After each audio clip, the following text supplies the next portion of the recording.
শিশু সাজিদের বাবা নিজ হাতে তার সন্তানের দেহটিকে কবরে শায়িত করছেন। দেখছে বেদনাদায়ক আর একজন পিতার জন্য কি হতে পারে যখন একজন পিতাকে নিজ হাতে তার সন্তানকে কবরে শোয়াতে হয়। এখন আমার দিন কাটে না রাতের যে নির্ঘুম, হাত বুলিয়ে দেয় না মাথায়, দেয় না গালে চুম। এখন আমার দিন কাটে না রাতের যে নির্ঘুম, খোকা বলে ডাকে নাচ একটিবারও এসে। কার কথা কি বাবা আমার হারিয়ে গেছে অন্ধকার এক দেশে, বাবা আমার হারিয়ে গেছে মাটির এক দেশে।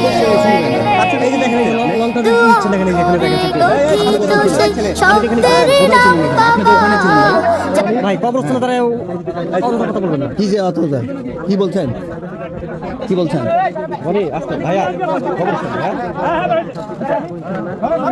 আলহামদুলিল্লাহ সবাই বাচ্চাদের জন্য দোয়া করবেন।